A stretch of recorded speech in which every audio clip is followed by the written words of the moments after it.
Hello, everybody. Welcome into the Apples and Genos Fantasy Hockey Podcast. My name is Nate Niblink. I'm the creator of Apples and Genos, originator of the Zero G Draft Strategy, and in this podcast, I'm going to go over the most puzzling players league-wide as submitted by the Apples and Genos Discord server. Let's get it.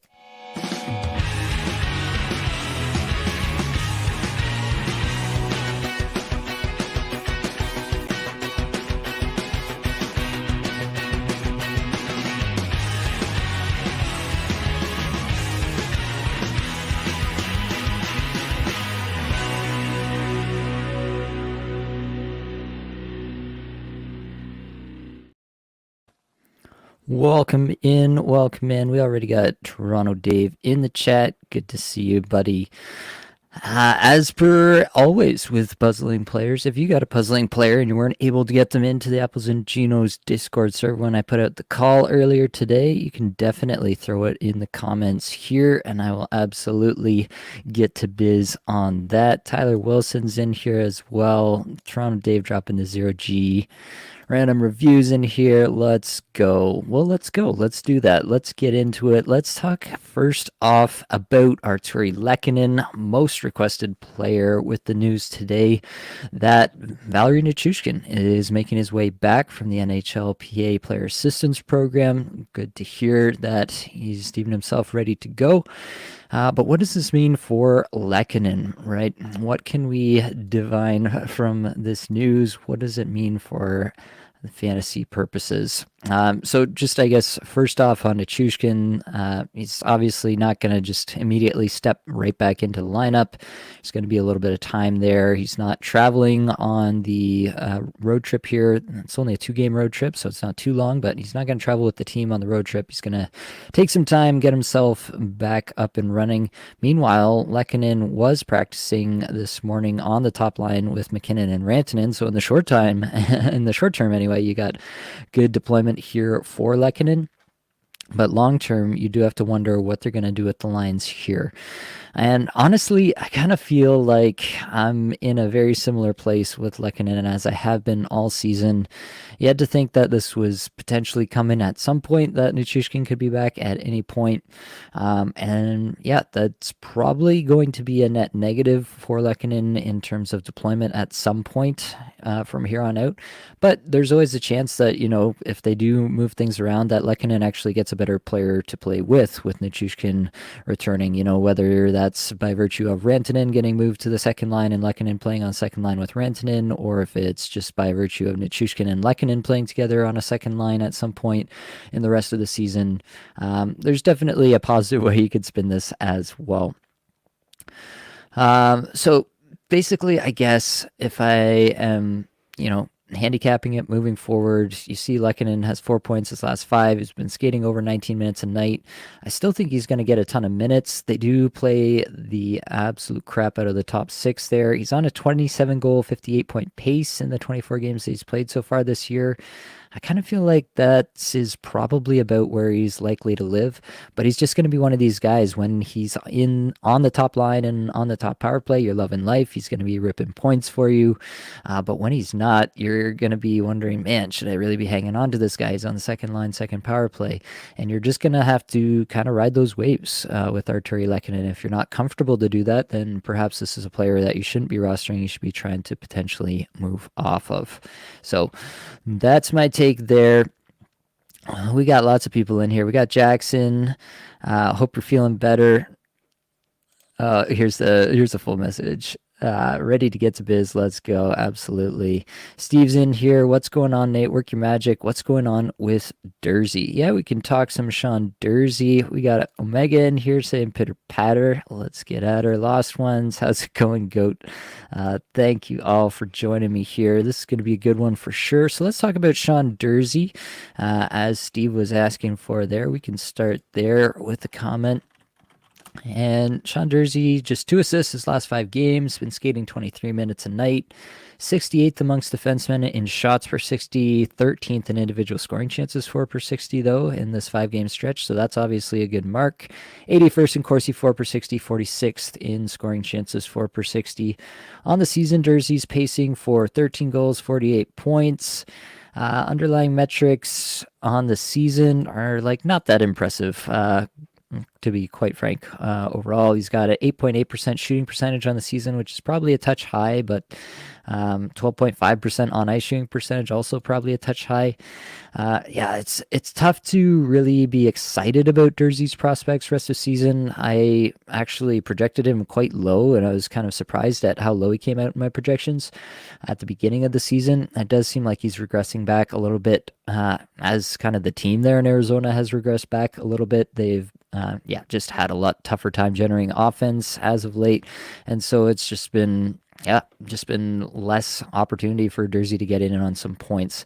So I do think that you should probably, if you were perceiving Sean Durzi as a 50-plus point defenseman, I think you should probably adjust your expectations to more in that 45-ish point range rest of season. So that's my current take on Sean Durzi, just the way that the season is going for the Coyotes at this point. Now you have Keller with a day-to-day injury. I don't think there was any major updates. It will take a few days, really, was all that was said today by Coach Andre Tourigny.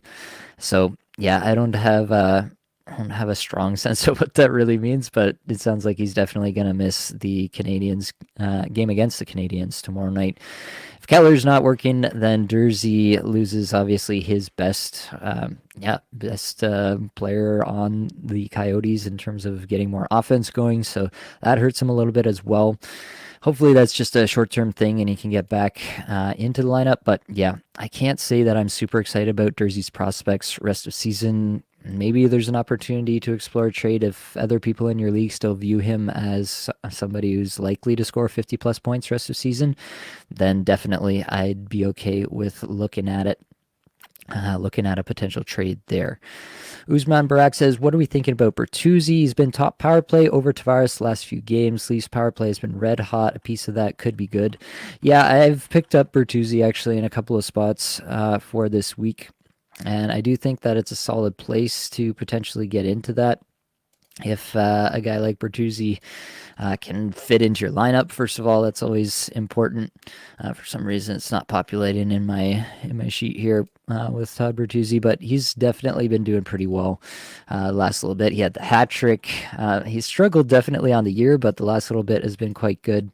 He had the hat trick in the last game, 4 shots on goal, had a hit, he even had 3 blocks. He definitely had a good stretch there. Played almost 18 minutes, which is that's kind of a crucial part, honestly, with Bertuzzi, and really getting that power play 1 deployment has been what's really elevated him there.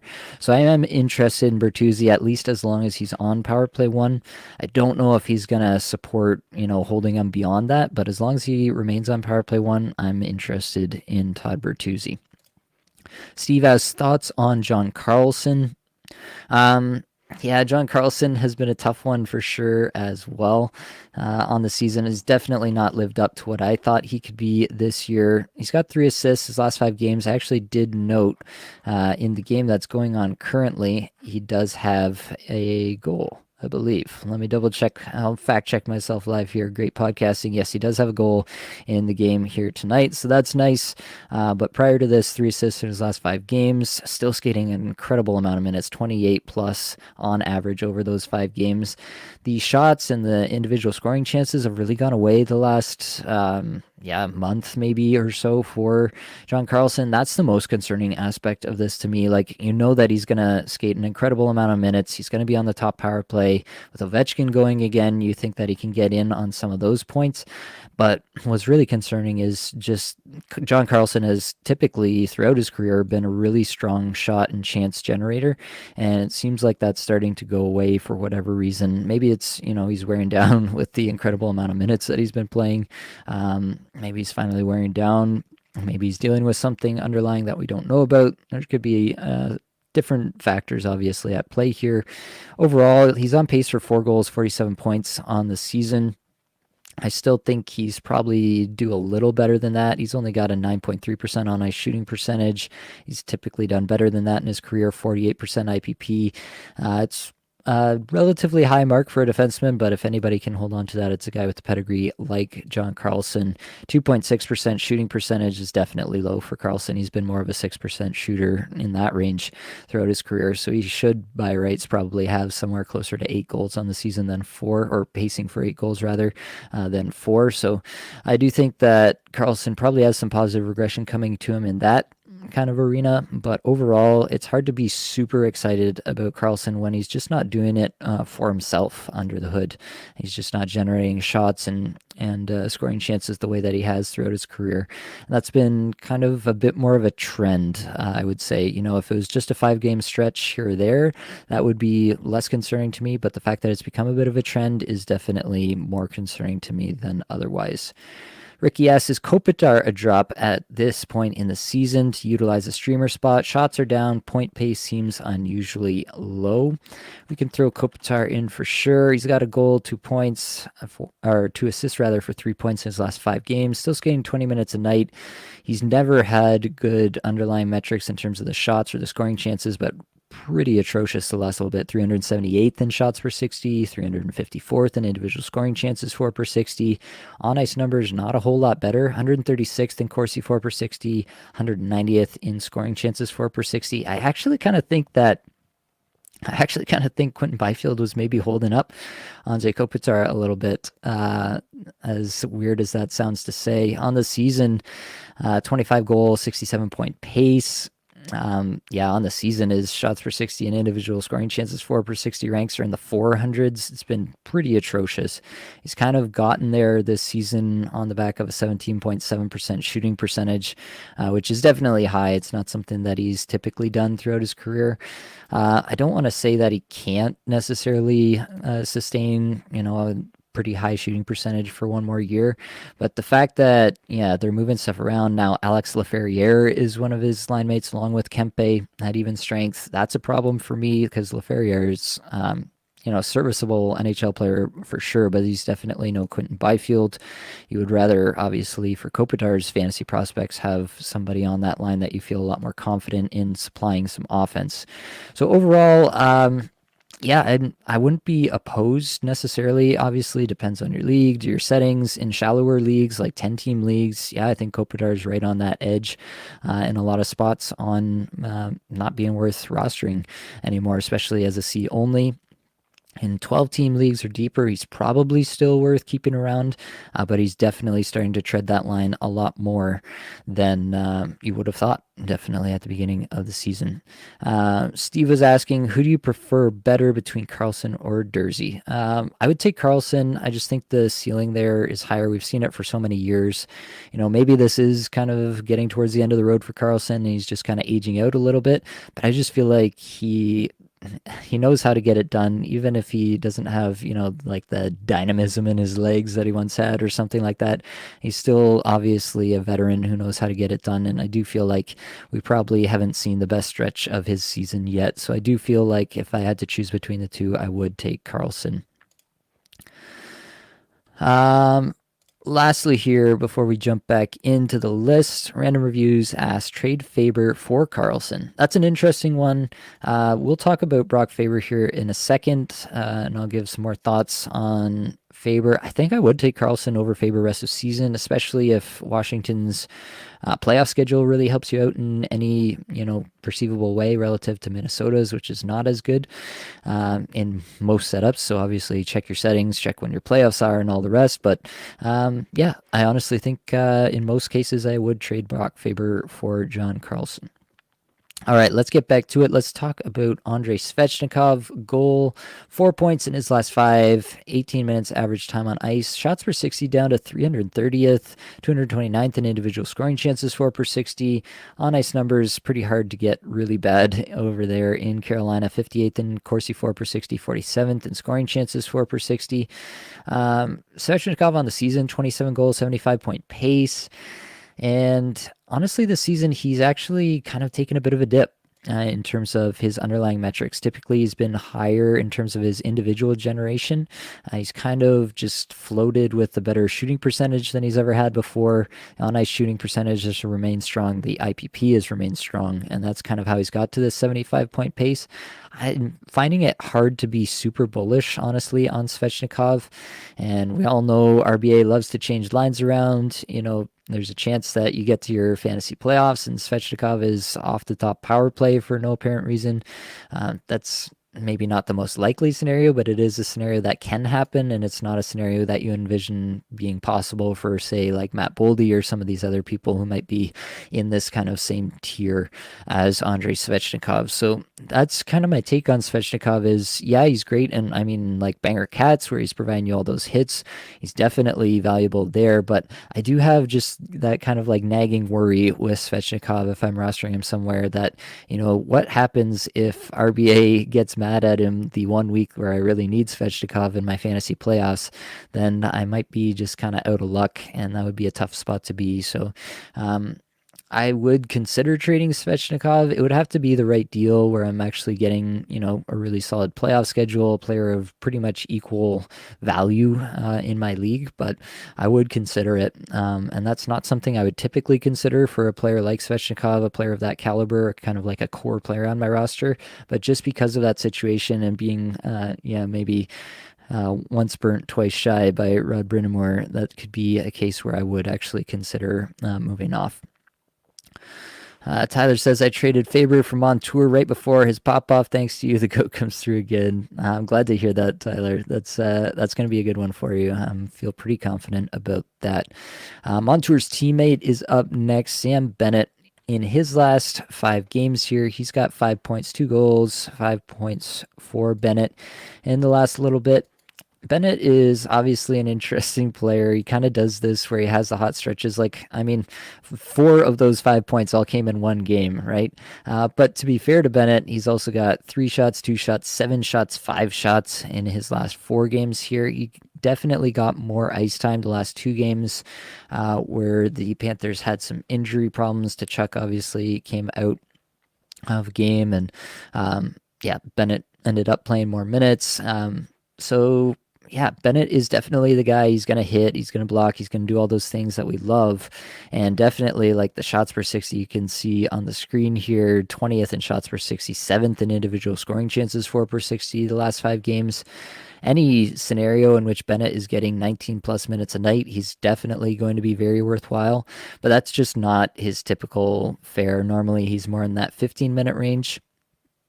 And so, you just gotta kind of take the good with the bad there. He's definitely going to have big nights even playing lower minutes just because of how good Florida is and how good his line mates are. Typically, he's been playing with Tkachuk all season long, and I don't anticipate there's really a strong reason that might not continue moving forward. So I would say that Bennett is probably just solid rest of the season, but perhaps uninspiring depending on your league. If you don't get any help from his hits or his blocks, then he might not be that valuable in your specific league. If it's like a points only setup or something like that, definitely his value goes way down in a league like that. And so, you're just kind of left with a guy who might leave you wanting for stretches just by virtue of the fact that he's not playing a ton of minutes. And even if he is getting shots and hits, it's easier for the variance to go against him just by virtue of the fact that he doesn't play an absolute boatload of minutes like the top guys in Florida do. So Bennett, kind of a peripheral edges of your lineup kind of player. In some leagues, he might be more of a streamer. In a little bit deeper leagues, he's probably just slightly better than a streamer. But that's about where Sam Bennett lives. He's a player that I've always liked. I always like that he's given me something pretty much every night, some shots, some hits, some blocks, something for my teams. So I've been hanging on to Sam Bennett in the places where I've got him pretty much all season. And honestly, I'm not likely to move off that, but depending on your league, I could definitely see it. He is definitely a little bit more of a fringe roster player. We got another question in here in the comments. Weegar or Pietrangelo? For me, this is pretty clearly Weegar at the moment. He's just been yeah, generating a ton. Clearly has settled in there in Calgary this year and really started to make the best of the situation. Even with the Flames themselves not doing terrific, Uyghur has been pretty terrific. So the last game they did play around again with power play units. Hannafin Anderson was a power play unit along with Huberto and Zeri and Backlund, and that unit played a bunch. It was kind of a weird setup. I'm not sure how much I would want to read into that because I do think they'll move stuff around again. But regardless, Uyghur, like, he hits and blocks so much and he's shooting so much this year that I just think he's got such a terrific floor. And if he ever got power play one on top of all that, he would be absolutely terrific in any setup. So I think I will take Uyghur there. Matthew Moreau, Jesper and Bratt in particular, and Devils in general, rest of season. 20-minute treatment during the playoffs push. So let me throw Jesper Bratt in the sheet here. He's only got 1 goal, 1 assist, 2 points since last 5. Still averaging over 19 minutes a night. Shots per 60, 40th. Individual scoring chances 4, 55th. 13th in Corsi, 4 per 60. 23rd in scoring chances, 4 per 60. On the season, pacing for 30 goals, 83 points. I've kind of got very little concerns with Jesper Bratt rest of season. He's just, in my mind, established himself as, like, entrenched himself as one of the absolute top players on that team. He's going to get all the top power play time. Whenever they pull the goalie, Jesper Bratt is absolutely going to be out there. That's really what's contributed to his step this year, is getting up into that 19-minute range, where previously he'd been more around 17 and a half minutes the previous 2 seasons. And also he's taken a step in terms of his shot generation and his scoring chance generation. So we love to see that, for sure, and that gives us really good hope that this is a really sustainable level that he's hit here. And honestly, like, the shooting percentage at 11.4, he's done better than that in multiple seasons, most of his seasons, honestly, in the NHL. So he could definitely do better than that, and I wouldn't be shocked. He's done better than this 66% IPP. He could definitely eclipse that again. A nice shooting percentage is the highest mark, I should say, of his career. So that part might counterbalance things a little bit, but I feel like point per game is the floor for Jesper Bratt moving forward. I'm not concerned in the slightest about this latest little slump. Dirty Deed 5, Nate the Great, should we continue holding Slavkovsky? This is a really interesting one. Slavkovsky was dropped in a bunch of my leagues after he went through a pretty tough stretch the last 3 games where, yeah, just all of the point scoring, all of the goodwill, it felt like that Slavkovsky had been building up, just immediately went out the window as soon as he had 3 subpar games. 1 shot in each of those 3 games, despite skating a minimum of 21 minutes in each one. Still had a hit in each game, had 2 blocks across those 3 games, so he's still providing something of value there. But yeah, it's a tough spot. I mean, I kind of didn't think that Slavkovsky was just gonna absolutely go off for the rest of the season, so I can't say I'm, like, super surprised overall. But I mean, anyone skating 21 minutes a night is going to be pretty valuable in most 12 team and up formats, I would like to say.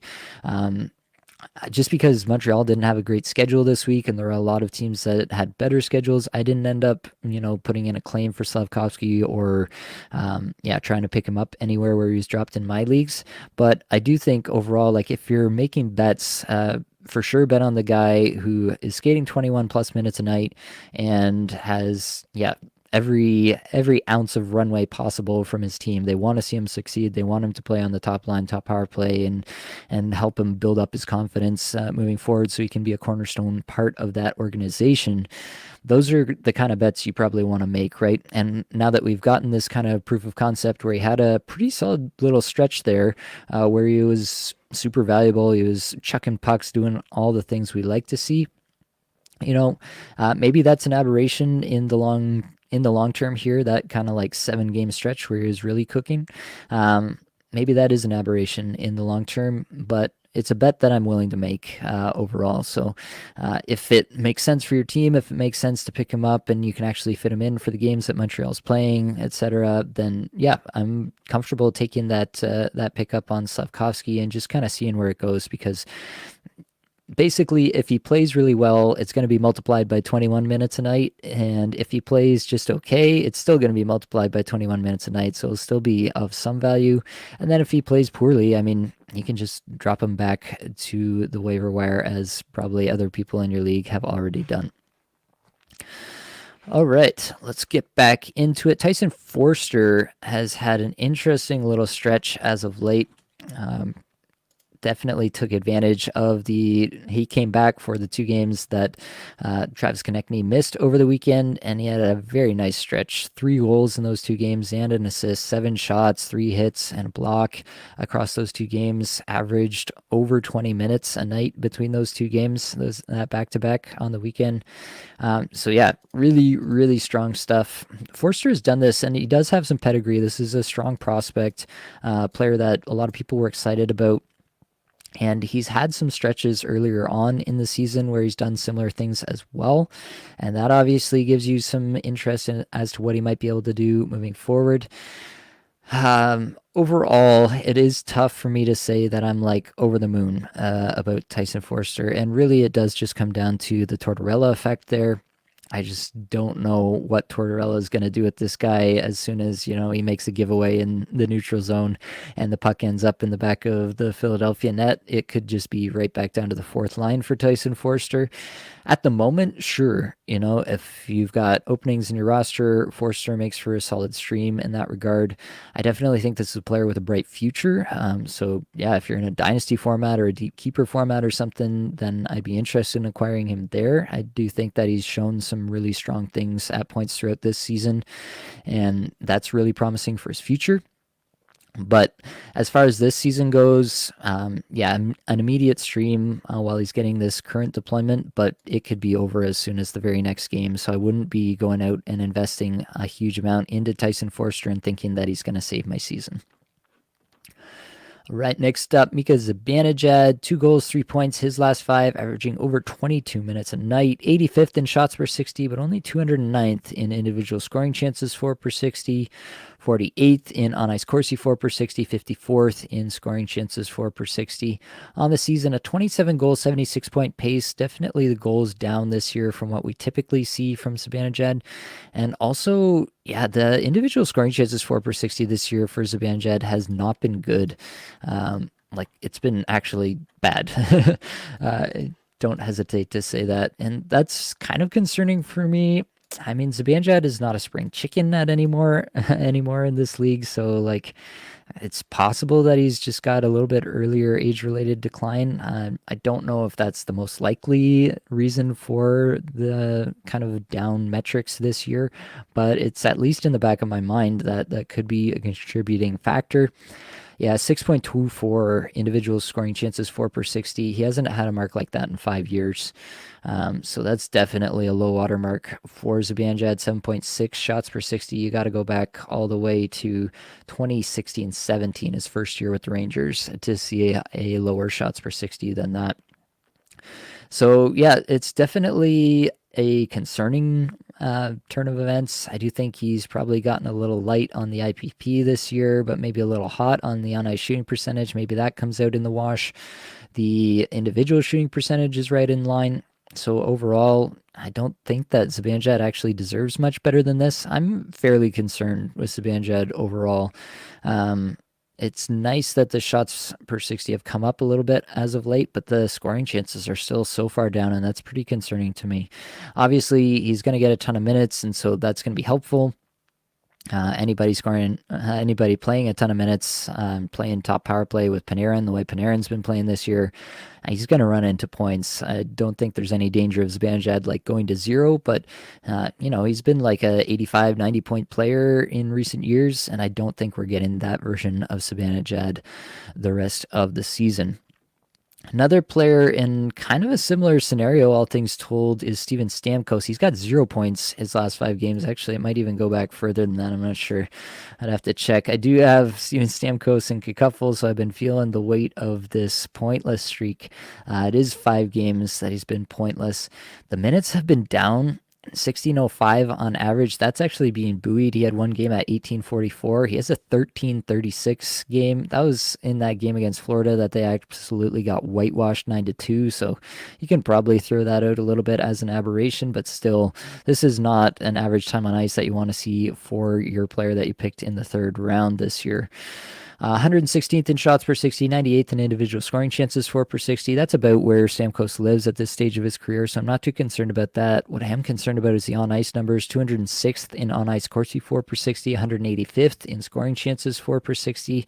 That's not what you want to see from your guy that you picked in the third round. Like, you're expecting Stamkos to be a really consistent performer. And yeah, he's not getting power play points. He's not doing much of anything. He's playing with Connor Sheary and Nick Paul at even strength.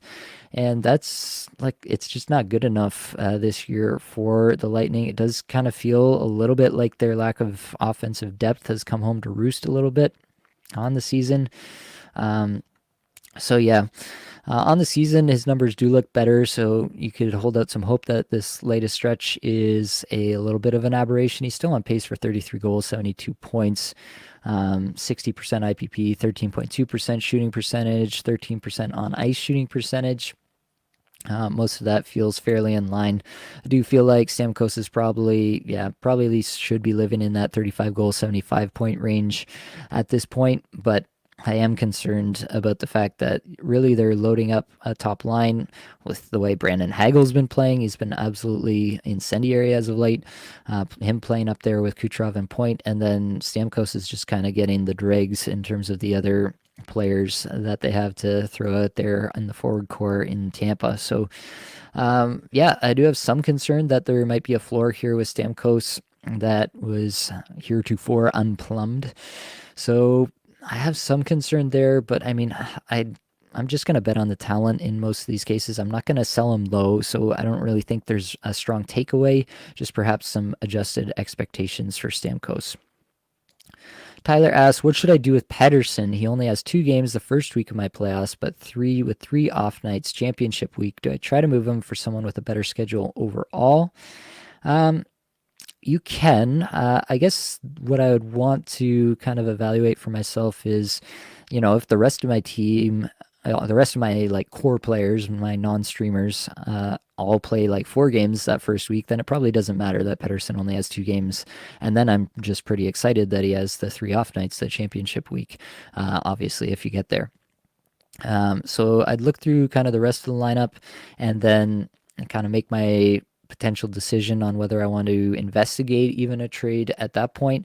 So that's probably the way that I would look at it. See if you got 6 other core players who all play 4 games that week, you're probably not that worried about the fact that Pettersson only has 2. So kind of look through your lineup and make that assessment for yourself that way. Jackson, hey Nate, I meant what's up before. Whoops, I'm pushing for a dub in a keep 4-keeper league with Cats, goals, assists, points, power play points, shots on goal, hits. Would be giving a first plus Lauzon and Tippett for Verhaeghe plus Uyghur and a 5th. First plus Lauzon and Tippett for Verhaeghe plus Uyghur and a 5th. Overall, yeah, I think I'm into that. Obviously, you're giving up a fair amount of hits there with Lauzon and Tippett. Uyghur probably keeps pace. Not with Lauzon, because Lauzon you can't be kept pace with in terms of hits this year. He's been an absolute bender in terms of throwing the body around. So Uyghur definitely helps, but you are definitely losing some hits there. If you got a lot of hits elsewhere, maybe that doesn't really matter to you. But the upgrade to Verhaeghe is significant in my mind, and the upgrade in terms of point scoring from Uyghur is also significant from Lauzon. So overall, I'm not mad at it. I would, obviously I would try to perhaps give a second instead of the first, but I don't think I think that's a pretty solid trade overall, especially if you got plenty of hits on the rest of your lineup. And you just said, I'm good on hits, so not a big deal. There you go. All right. Tyler says, going back to the question about Pettersson with the 2 games the first week of playoffs. Also has Matthews at 2 games that week. Already traded Josi for Trocheck because of that week. So if you got 2 of your studs with only 2 games that week, then maybe that's a little bit more incentive to get a deal done. But really, I'm not in the business of trading my absolute studs like Pettersson, like Matthews, for just kind of run of the mill players unless I'm absolutely getting full value. So if you can't get full value, if you can't get an absolute haul for these players, then I'm just going to bet on them to outperform in those two games. And you know what? More often than not, they've shown us that they're fully capable of that. I just don't want to be in a position where, maybe it did help me marginally in that week where, I traded them for somebody a tier down. That person a tier down played 4 games that week, and so they scored like 2 extra fantasy points, and that theoretically helped me. But in the end, when all the chips were down, I still would have rather had my Pedersen or my Matthews. So, yeah, I would explore any trade options if you can get full value. If you can trade, equivalently like across the tier, like if you can trade Pedersen for Rantanen or something like that, where it's just kind of an evenish trade. Maybe you have to add some pieces on either side to make it look a little bit more palatable to the person you're trading for. But if you can get kind of like an even trade where you actually do kind of switch around your games played for playoffs, maybe that's an avenue to explore. But overall, I'm just not in the business of trading away my studs for anything less than full value. Nate, what do you think is up with Peterka? He's more of a back-end roster piece for me, but he's been so good without good deployment. We're stashing, or am I being a season too early? The most likely answer is that we're a season too early on Peterka. Skinner, it looks like, is going to miss some games here, so maybe there's a chance that we get a little bit more burn for Peterka in terms of the ice time. Maybe he gets up on, the top power play unit at some point. That's possible, I guess.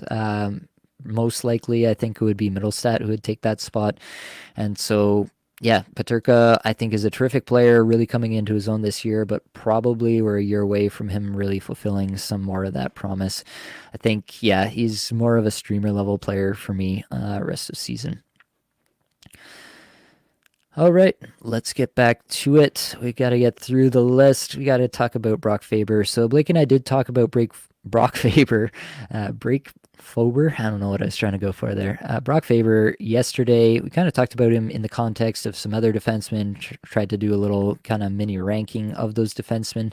I am pretty concerned, honestly, about Brock Faber at this point. I don't think he's like a massive offensive generator. I do have concerns that he's a rookie player who's playing an absolute incredible amount of minutes this year and is not used to even just the length of the NHL season, let alone those kind of minutes.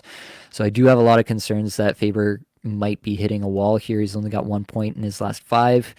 And so, yeah, like the trade Faber for Karlsson, maybe Karlsson's ceiling isn't as high as we had hoped at the beginning of this year, but I do think Karlsson is a much safer bet for some points rest of season, has a better playoff schedule. That's the kind of move that I would be exploring with Faber at this point. I mean, Faber is a guy that you picked up. If you have him, you picked him up off of waivers at some point in the season, so you had him for free.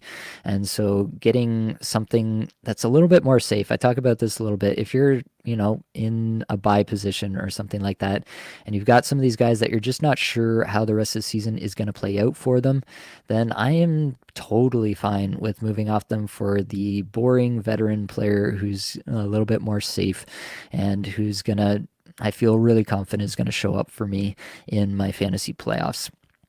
So that's where I'm at on Brock Faber. Roope Hintz, just 1 assist his last 5 games.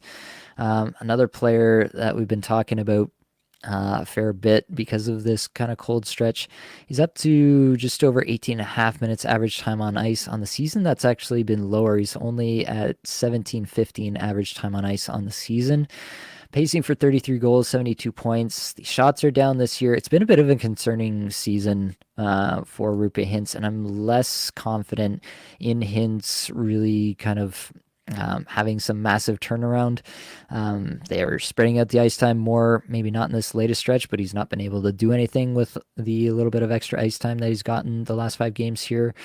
I am concerned. The shots per 60 is atrocious, 337th in shots per 60 the last 5 games, 271st in individual scoring chances for per 60, on ice numbers in the mid 100s. Not good numbers from Roope Hintz as of late. Yeah, there could be an underlying thing going on there that we're not aware of.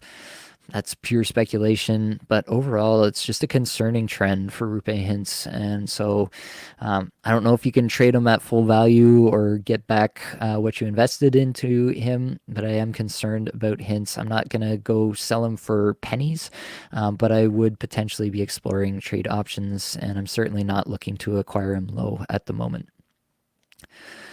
All right, Nico Dawes was requested, kind of just the Jersey net in general. So obviously we've had a Vanacek injury. Dawes has gotten a lot of run, and it's been very up and down for Nico Dawes. I just think that Dawes is showing us a little bit this year that he's not it. Maybe he is at some point yet. He's still relatively young, but I mean he's got an 895 on the season. I am just not convinced that anybody on the Devils roster right now is their goalie for the playoff run. I do think they're going to be pretty active, whether it's, an Elvis Merzlikins or any number of these goalies that have been rumored to be on the trade market. I think the Devils are going to be one of the top suitors for a goalie there. And so I'm just not excited about any of the Devils goaltending options right now. They're not much more than, a week-long stream or something like that in a week where I'm confident I'm going to get a couple starts out of them. So that's about where I've got everybody in the Devils net, and I would be pretty excited if they do go out. Like, if they go out and add Merzlikins, I would be super excited about Merzlikins moving forward, because I do think Merzlikins is actually a pretty solid goaltender, maybe a streaky goaltender in some cases, a little bit of a roller coaster ride from game to game, but I'd love to see him play in a semi decent natural environment and see what he could do. So that's my take on the New Jersey net at the moment. Next up, Quinton Byfield, 1 goal, 3 points his last 5, skating over 18 minutes a night, which is about as good as you can hope for over in LA at the moment. 223rd in shots per 60, but 141st in individual scoring chances, 4 per 60, a little better, respectable at least. 107th in Corsi, 4 per 60, 146th in on-ice scoring chances, 4 per 60 is Quinton Byfield. He's been playing on that line with PLD. The last game, they put Arthur Kaliev there with them. It's fine enough. I think I'd rather have him getting some exposure to either Kempe or Fiala as the other two best offensive players on the team, in my opinion. But overall, it could be worse than playing with those guys. So I'm not too mad at it. I think that Byfield is really talented. I'm not convinced that they're going to give him enough ice time with the correct players for it to really be like an absolutely needle moving performance rest of season. I think Byfield is maybe a little bit better than a streamer in most leagues, most 12-team leagues at the moment, but I am still watching. If his deployment goes down, if he starts to play, down the lineup a little bit, I wouldn't hesitate to drop Quinton Byfield. This is the time of year where I'm pretty ruthless, even on players that I really like.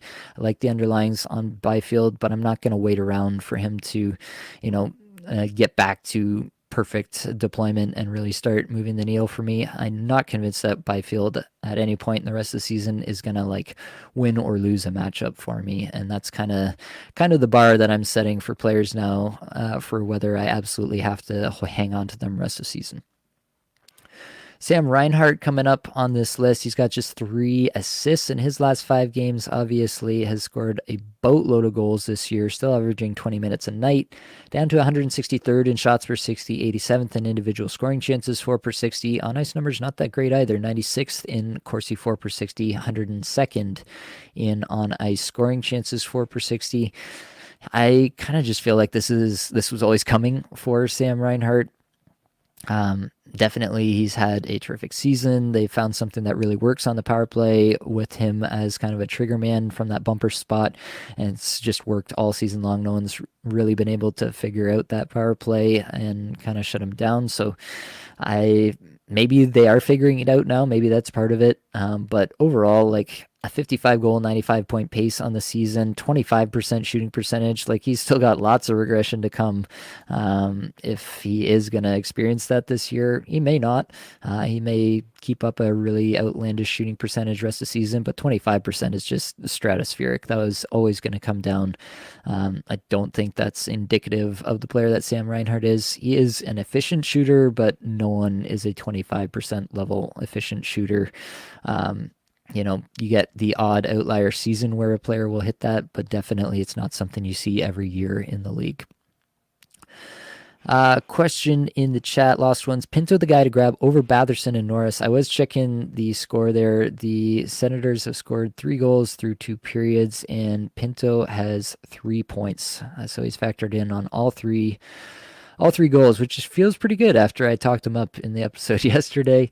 Yeah, honestly, it's hard to hate on Pinto over Batherson or Norris at the moment. He's definitely been doing the thing in terms of the underlying stats as of late. He's been playing with Brady Tkachuk at even strength and on the power play.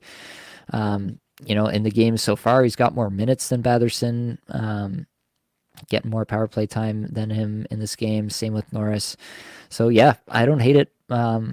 It might be a situation where he runs out of gas at some point. I don't know for sure if this is like the player I expect Pinto to be rest of season, but he's clearly feeling it at the moment. If you're just looking for, a week-long stream or just kind of riding with him until the wheels fall off a little bit, then yeah, he's definitely the player who's hot right now. Thomas Chabot, a defenseman for the Ottawa Senators, has 3 goals, 5 points in his last 5, averaging 22.5 minutes a night.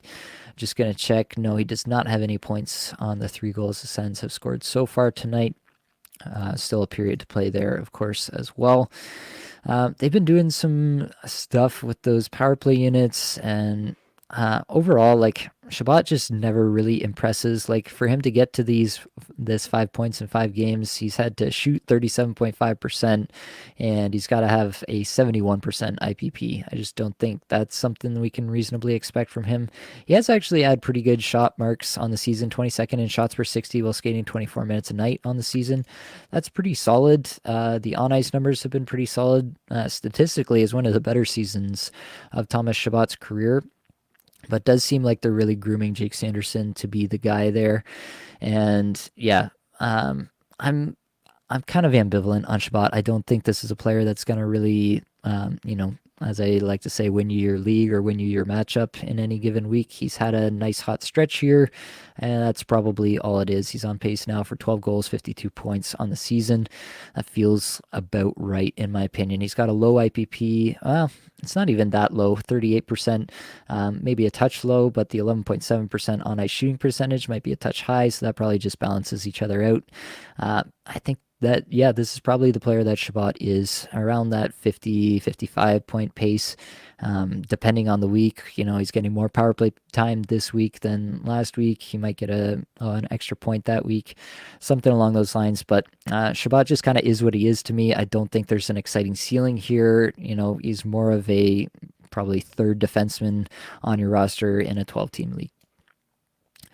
All right, we've got a couple of goalie situations to end things off on. There is potentially a brewing situation in my mind between Philip Grubauer and Joey Daccord in Seattle. And I know it's not something that Joey Daccord managers like myself want to hear, but Philip Grubauer getting another start here. He did have a couple of starts. This will be, the third straight start. This is concerning if you're a Joey Daccord roster for sure. Maybe you do want to rush out and grab a Philip Grubauer.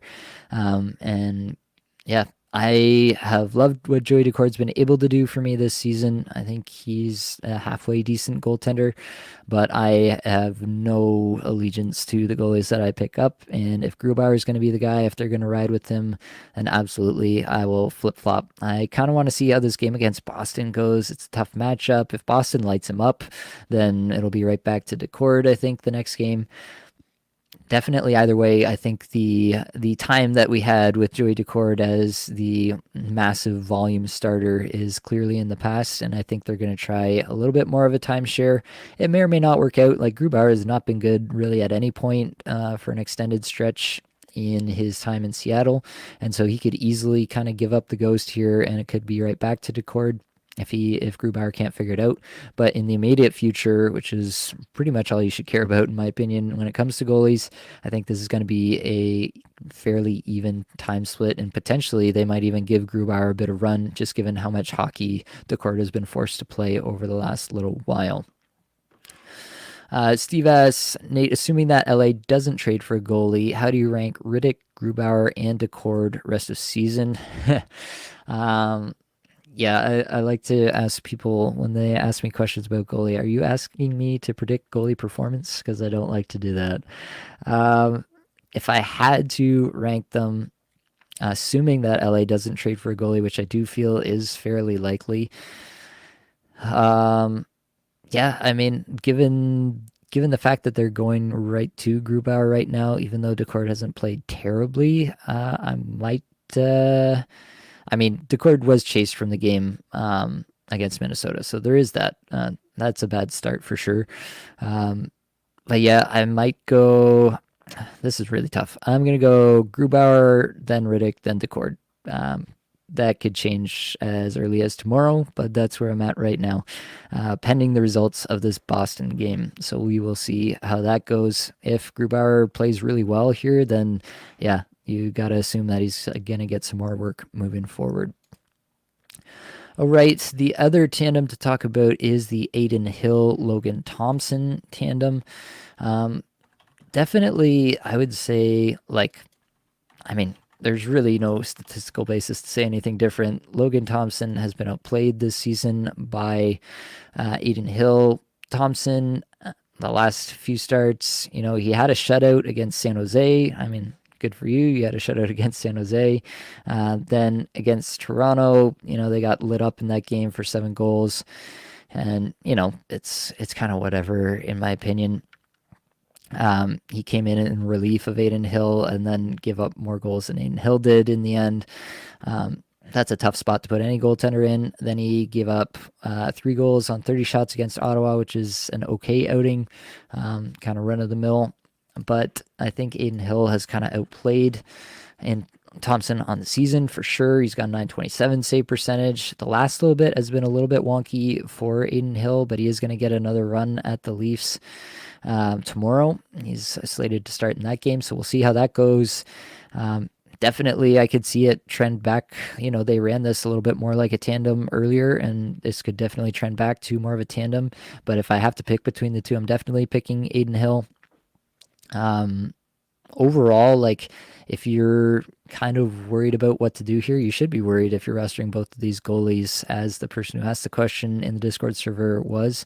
Yeah, it's not a situation I ever want to be in where I'm rostering both goalies from a team. One exception might be, I was actually looking at it this week because Ottawa has 2 back-to-backs this week, which basically nearly assures you that both goaltenders are going to get 2 starts each, right? One on each end of the 2 back-to-backs.